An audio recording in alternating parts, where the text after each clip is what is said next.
Hey, it's Kithran, and welcome to my new BattleTech Advanced playthrough. You may be wondering what happened to the last one. Well, number of things. To start with, BattleTech Advanced released a save-breaking update, which meant if I wanted to take that update, I wouldn't be able to continue with that game. I also had some issues with real life, you know, that annoying thing that gets in the way of playing games and the like. And, well, I decided to see if I could improve my sort of general quality of my videos. That's why there's something of a proper thumbnail for this one, and I've sort of tried to do a bit of editing once I've done the recording, but in the course of that I managed to, well, totally banjax my OBS setup, so I could record the pictures but couldn't record any sound. Got that working, and I recorded a couple of videos and hadn't got round to releasing any of them at that point when BTA yesterday, as I'm recording this, dropped another new update.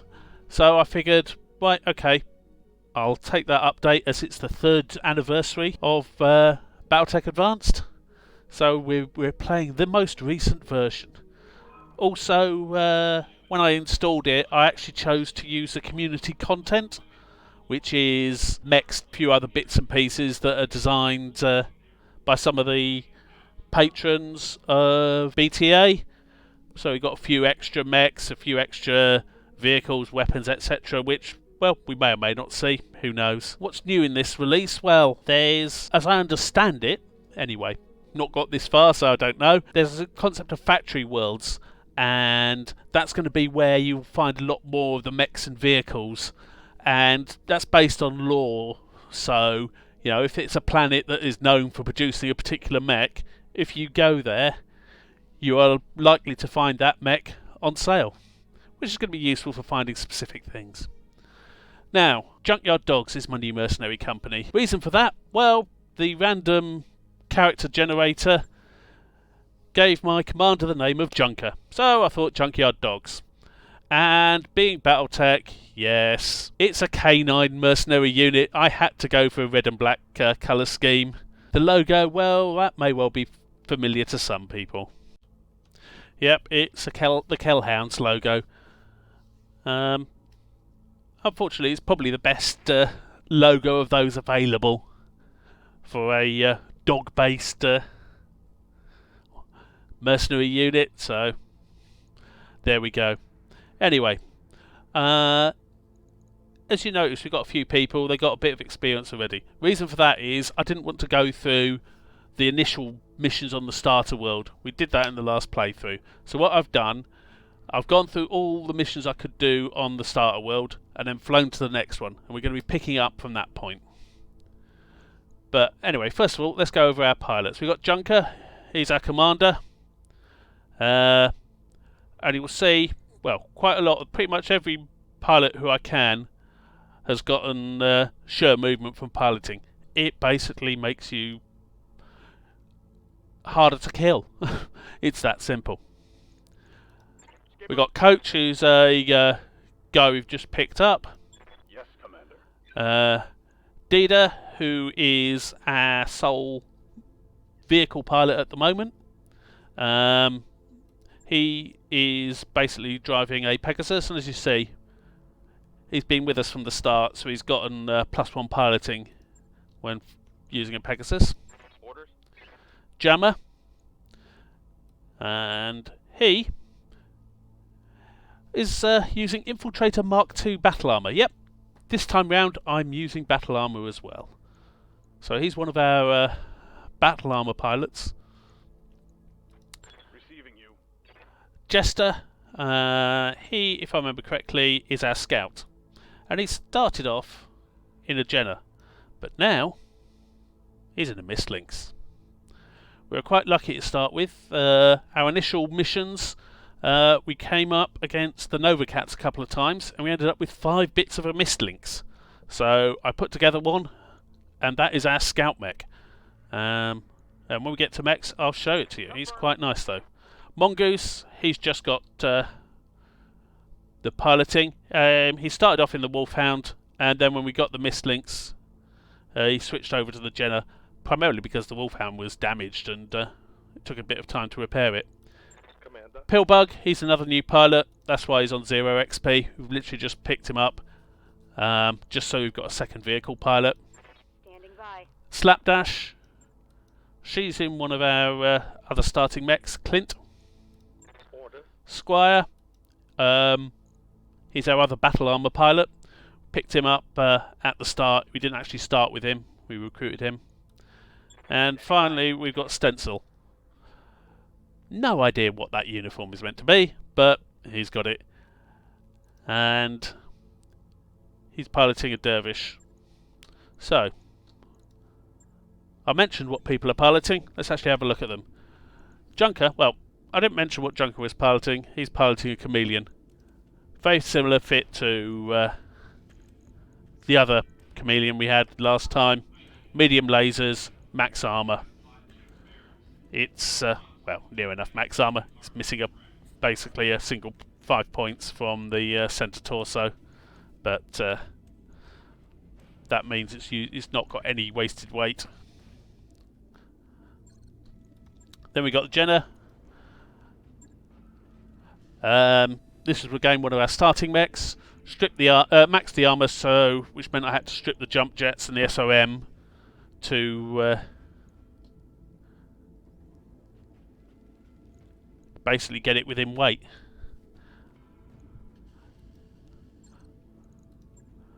Now the Mistlinks. This, well, it's a clan mech, and it's got a lot of clan tech in it. Strip some of it out to max the armor because, well, it's a clan mech. I don't really want to have to replace it. It's expensive. Basically, ER large laser, ER medium laser, clan variants is what it came with. Did come with a bit extra stuff as well, which has been stripped out to increase the armor. It's got the Guardian ECM and the active probe. The active probe is actually built in, so I can't move that. The Guardian ECM came with it though. I moved it from the torso, the left torso to the center torso, just for that little bit more chance of keeping it, basically, if we do run into trouble. Again, the jump jets can't be removed, so they're still in there. So it's actually a very nimble mech, and it's actually got reasonable damage with the large laser and the medium laser. I mean, the ER large 700 meter range, which is pretty damn good for a light mech. Wolfhound, basically it's a standard inner sphere Wolfhound. Could ideally be upgraded at some point when I get the chance to get double heat sinks, at which point it becomes a lot more effective, especially if I can combine that with, say, an XL engine. We're starting to get some bits and bobs. I mean, we've got clan ferrofibrous. We've got some clan double heat sinks, but they're being saved for if we need to replace those on the Mistlinks. We've got a clan XL engine, which, I mean, it would go very nicely in the Wolfhound, but again, I'm saving that, partly because of the money. It costs a lot to put in a clan engine. I mean, let's just quickly show you. Go to internals, dropping in that clan engine. 420,000 C-bills. Gives us 4.5 tons, which is quite nice for upgrading it. We'll be able to put on another laser on the side. But, yeah, I don't really want to do that yet. The Dervish, another one of our starting mechs. Again, maxing out the armour near enough, and stripping out a little bit of the ammo. It had 2 tons of streak SOM ammo, for example. I think it also had machine guns to start with. Thing is, with streak ammo, it's only going to use it if it hits, so you can get away with less of it. I thought about taking out a ton of LOM ammo, but it's got 2 LOM 10s, so that means if I only had 1 ton of ammo, you could only do 6 salvos before it was dry, and that's just a little too small an amount. Finally, we got the Clint. This is what we got from the heavy metal crate rather. We got the heavy metal DLC, and that basically gives you another mech on the second day of campaign. Sometimes it's useful, sometimes you end up just going, no, I'll keep the originals, throw it into storage. Speaking of storage, we've got a Locust in there, which is something we started with and decided straight away to just throw into storage. A Cyclone, which we could put together, but we've got no space to put it. It's got a plasma rifle and retractable claws, this thing. And we've got enough bits to make a Firestarter FS9S. But we've already got a mech with a active probe, and it's a better one. But it's not a bad mech, really. If we hadn't found the, if we hadn't got the mist links, might be tempted to use that, and a few other bits we've picked up. We got the bombardier from the 2 bits of the bombardier from an event. Cost us 1 million C bills effectively, but that's not bad for half a bombardier. On the vehicle front, we got the Slipner APC we started with, and a Pegasus. To be honest, actually, I'm going to put that Slipner into storage because we just don't use it. And the battle armour, we got the Infiltrator and the Achilles. Started with the Infiltrator and bought the Achilles. So that's our full complement. And we've got a few missions we can do here. An assassination. Another assassination. A battle. Destroy base. Retaliation, which is an attack and defend. Another battle. And finally an ambush convoy. I'd like to do that, but I'll leave that for a bit later. Let's get started on the assassination. Still trying to get stuff, basically. So, this is our normal loadout. It's the Highlands map.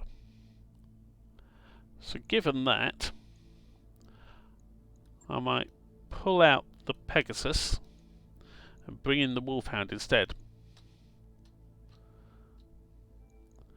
Because this slot can take either a vehicle or battle mech. Start getting coached some experience in the Wolfhound. Okay, so we've got a target over there, and we're close enough that we've got initiative straight away, and we've got one enemy on our left there. It's probably more than one's probably a lance, I'm guessing. Maybe a light lance in terms of numbers, but it's probably going to be 2 or 3 at least. So let's reserve down. Let those guys move. They may not have actually picked us up. Whatever, I'm good. Waiting for the right play. The fact that they're reserving indicates they probably have picked us up. But we'll reserve all the way down to 1. That'll mean we'll probably have to move a unit, but then they'll have to move. And that guy, we might be able to start weakening him a bit initially. Oh, excellent, he's moving. So he's coming up this way here. Still don't know what he is though. So, battle armor have very good initiative. They go first. But here's an interesting one. This is Jammer in the Infiltrator. If you look at their movement, they don't really move that far at all. If we go jump with them, they actually move further. That's because they've got power foils, basically increase their jump range. So these certainly, they just basically will always be jumping to move. And he's got sensor lock, and his that jump means we were able to lock him up. Okay, so we've got a Clint, and yeah, thought so. We've got another mech. That's quite a fast one because it's moved down there into the water. But let's look at this Clint.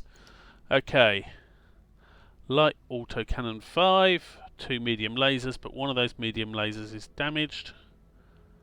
Let's see, they've got damage to the structure, center torso, emergency cooling,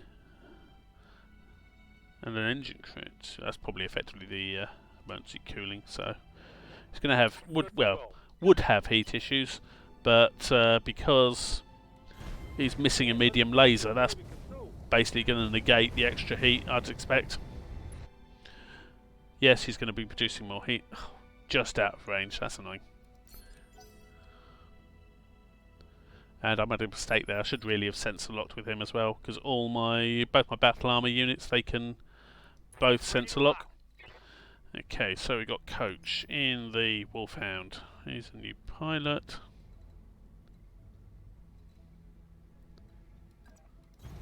Copy that, Commander. He can just move up, take a pot shot. He's pure energy weapon, so it doesn't really matter too much 10-4. if he hits or not. Yeah, he did hit. That's nice. Nice bit of damage, and they're unsettled. And if we look here, unsettled basically means that they have a harder time shooting us, which is not something to be complaining about. We don't yet know what that guy is, so let's see if we can get to somewhere that gives us a good line on this guy. So give us 7 evasion pips and 20% DR by being there. Now you notice the display of evasion has differed slightly from the previous version, but basically evasion pips are still good. But you have a more variation as to how much DR people have, either from sort of cover, being guarded, etc. Locking off. All weapons systems. That's just part of the changes that have gone into BattleTech Advanced, and that was pretty good. Hit something good. Taken out a jump jet, gone through the armour. If we just hover over there, yeah, we got ammo there. They got case though, so if we do take it out, yeah, we'll take out the arm. It's actually the autocannon, so that's actually quite good. If we can manage to get hits there, that'll be useful. Okay, this is our scout. Now, we can't quite get into position to use the active probe to get both of them. So, Full speed. No move up to there, stay in the cover of the trees. So he's got evasion and he's got cover. It's going to make him hard for them to damage. And we'll just sensor ping. That's a locust. He's going to be annoying. So medium lasers, machine gun. He's got a bit of damage, it looks like, to the center torso. Yeah, and he's... So this is our Clint. We stripped down the weapon slightly on this, but it's a pure energy build.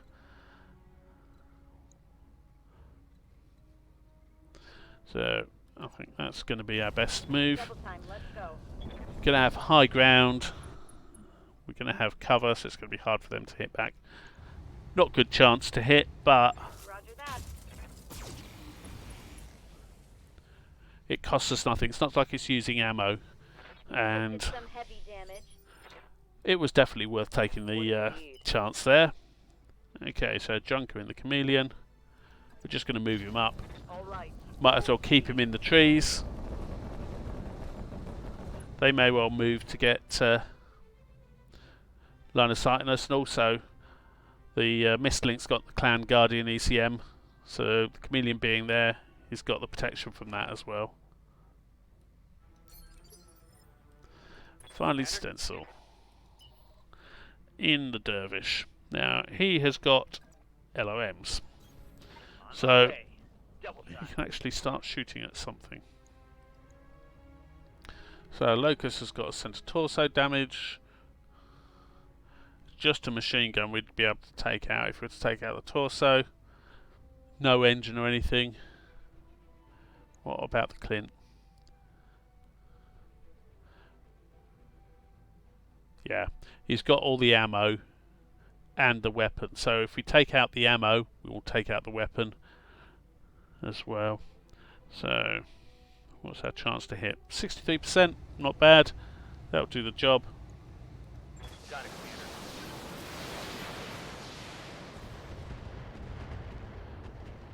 Well, we saw an orange number there. We got a heat sink. Solid connection on that one.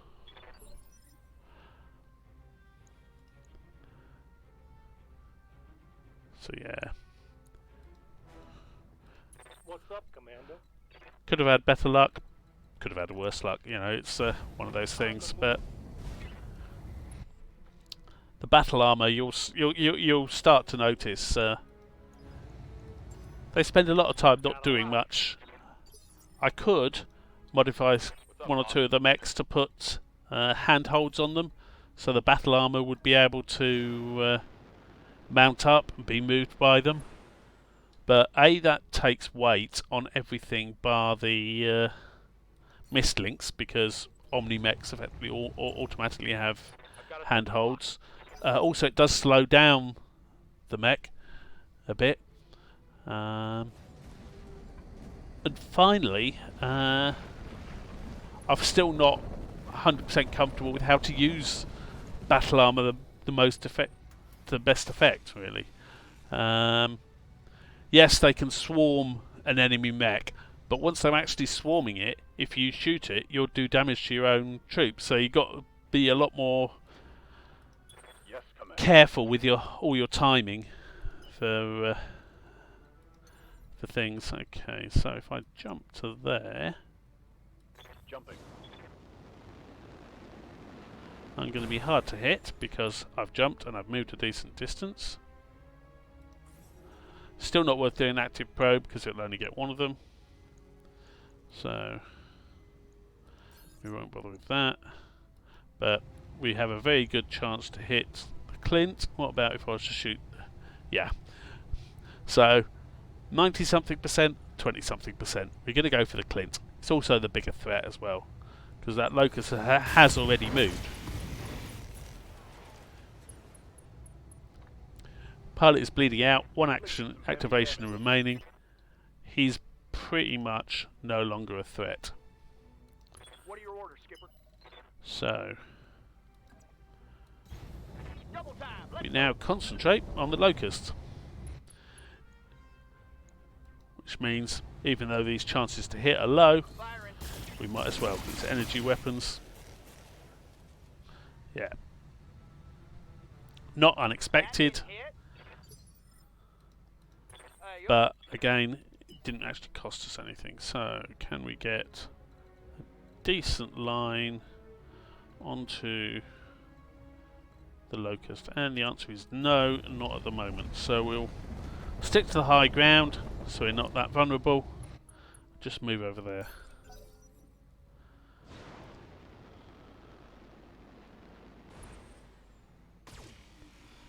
It's one thing I have found.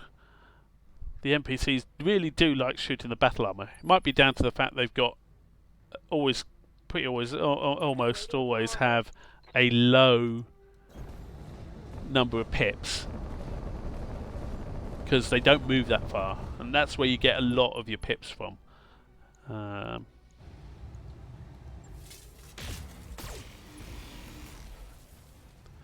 Okay, I'm 2 for 2 with the PPC on that Locust, so that's pretty good. Yep.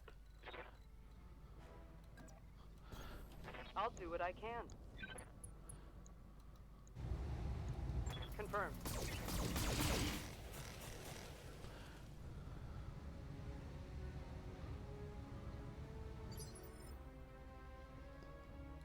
I'm receiving you.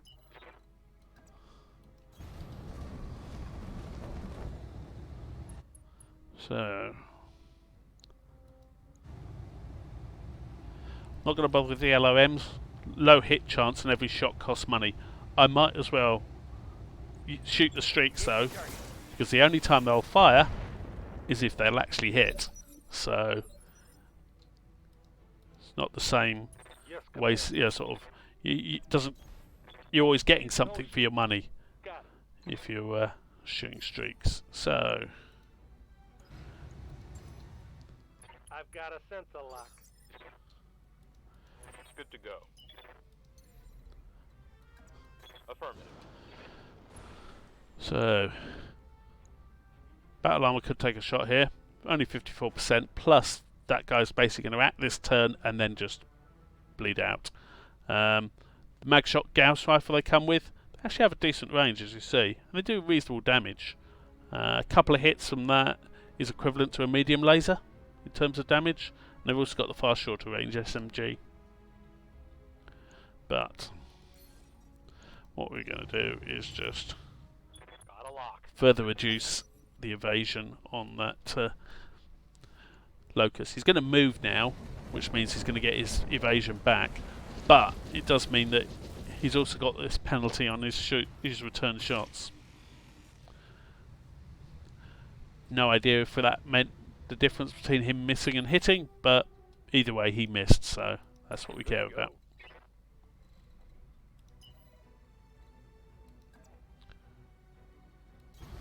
Let's move. Now,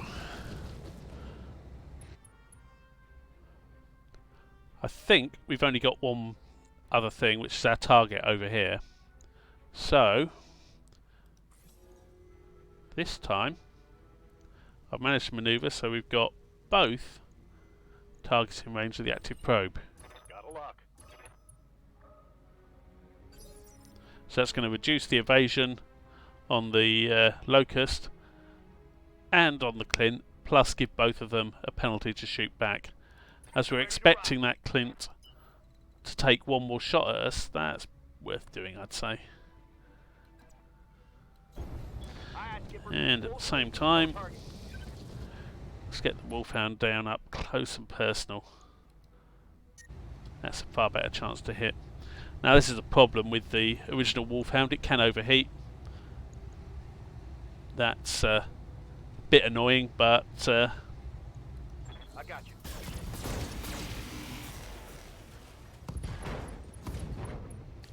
and another pilot bleeding out. We are doing quite well on the critical hits here, I think. Okay, so let's start heading people over this way. What I think we want to do is head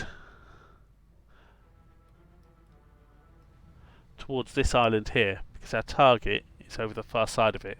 So by going up behind the island, that should give us a bit of cover, just in case he's got long range, basically.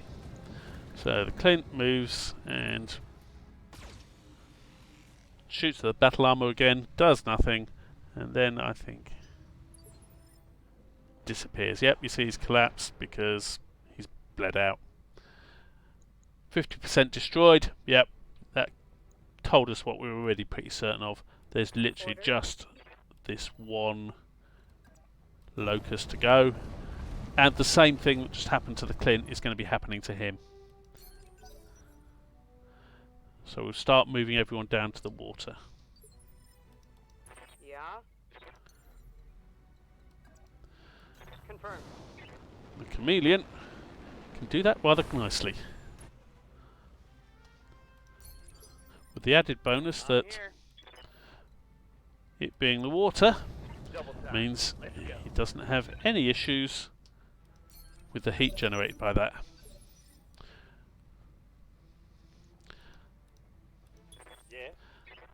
Now this is the one big problem you get with battle armor. They are slow.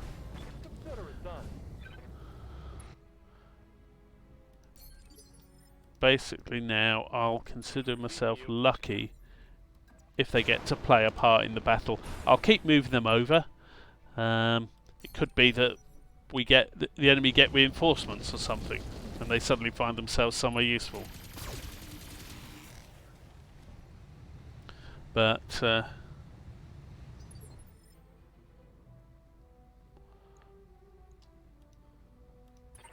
by. yeah, Roger. Full speed. primarily I'm expecting them to just be slowly moving in the right direction, and if we're lucky to be in range to do sensor locks and the like. Now you may wonder why I'm not shooting at the locust. Well, ultimately, Skipper. it's salvage. Yep, I could take a punch. Ooh. Okay, where's a beach? You can't actually get down there. Can you get down to the beach? No. Where can you get into the water? Ah, there. That's where you need to go to get into the water. Yeah. Sometimes it's a bit hard to tell with the map. You think, oh yeah, that should be a nice easy path, but yeah, it wasn't to be. But we know for everyone else now they need to go down this way. Commander. At least if they can't do what the chameleon did anyway. So Clint goes over that way.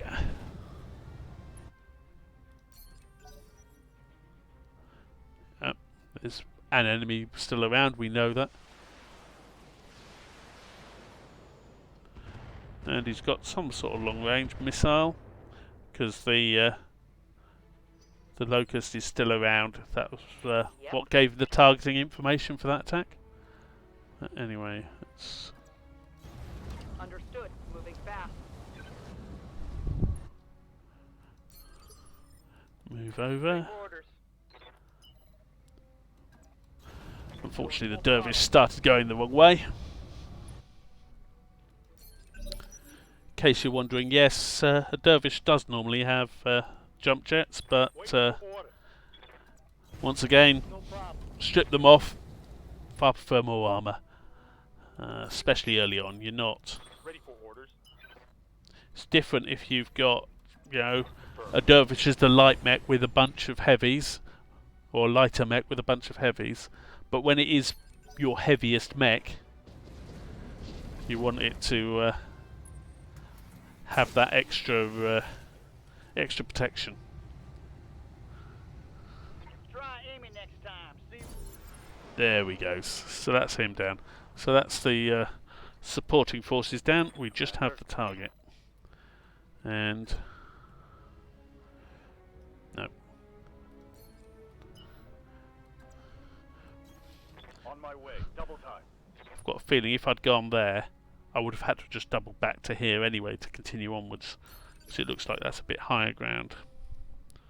So What are your orders, Skipper? everyone just keeps running over this way. After this round's done, it will automatically be throwing us into... aha! There he is. I was going to say it would be automatically be throwing us into... or out of combat, but nope. We are actually just in range of him, Yes, so Commander. as a result, these guys are going to use this bit of rock for cover.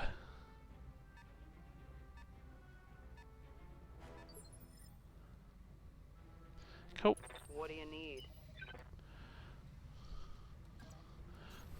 Confirmed. So, what is he?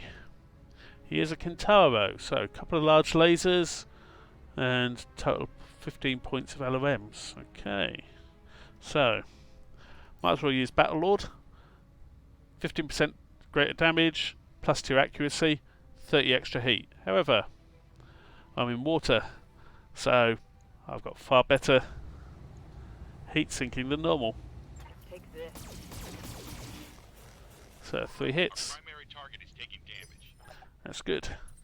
Start putting damage on him. That's what we want to do. And Acknowledge. Dervish can go to there. You can only hit him with the LOMs at the moment, but far better chance. Plus, this is our primary target, so it's worth softening him up a bit. Give him a bit of stability damage if you can.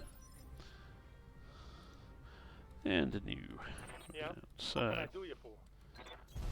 What's the now? bringing up the Achilles. And I very much suspect... yeah, that's how far he can sensor lock, so he's basically going to be doing nothing. Waiting for orders.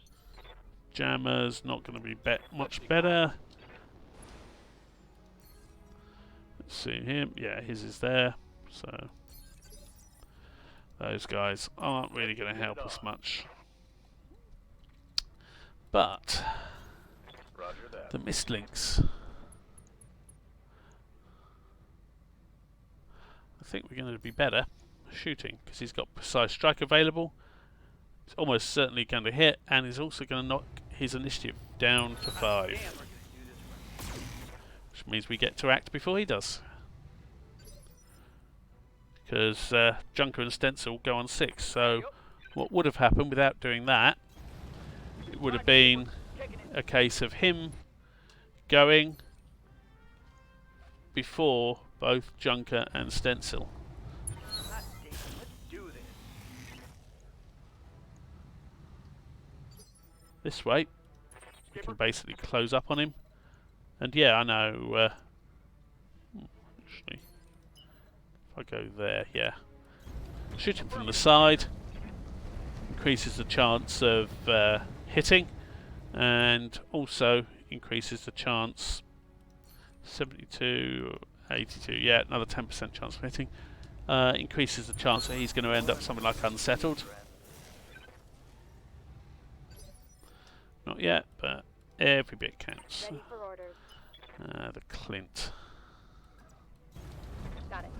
No Okay, shooting, just this is a bit more thought needed. So, 74%, 63%.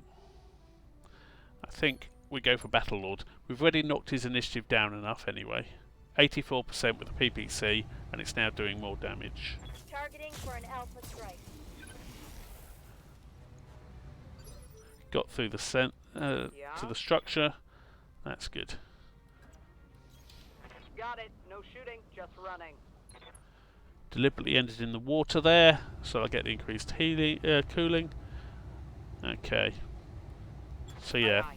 Engaging target. we can manage to. No, we didn't. I was going to say if we could manage to hit the arm, we could have taken out one of his lasers, but there you go. Can't have everything. Heading out. Uh, Full speed. Let's bring up the dervish. Yeah. Precise strike is definitely called for here. Yeah. Good chances to hit, and 4 missile systems being fired at him increases the chance of us getting some hits. But as I said, that we only got a single hit on his arm, which didn't actually do much, but every bit counts.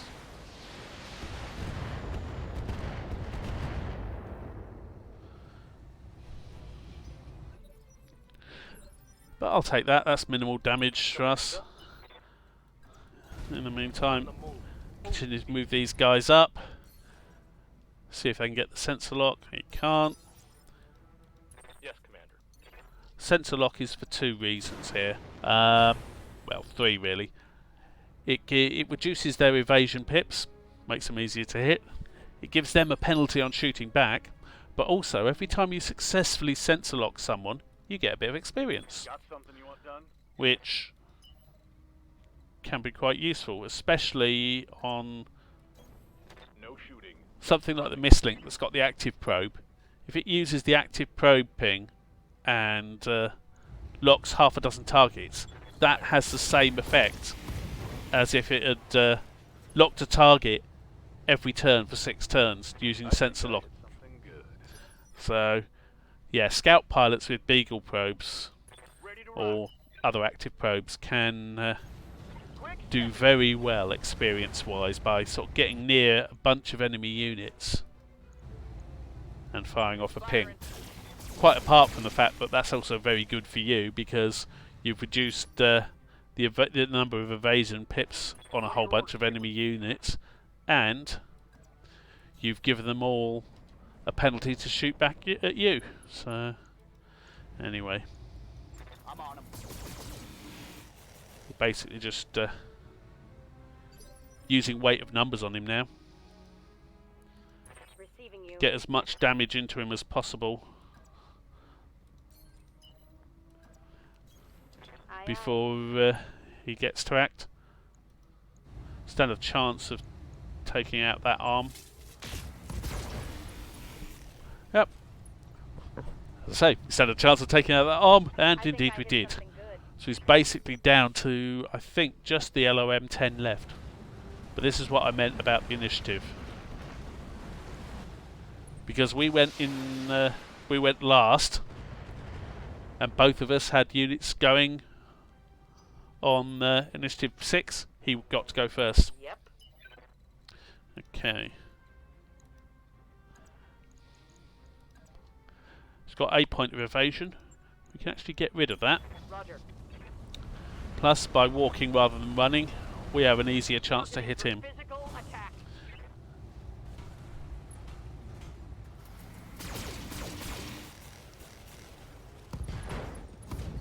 Okay. So, Badass. he's basically left with melee as his only means of dealing damage now. And at that, the only sort of melee he can do is kicking. Orders.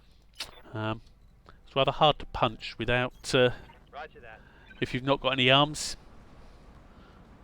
But hopefully, we're going to finish him off. Yeah, Acknowledge. could be a bit of a waste, but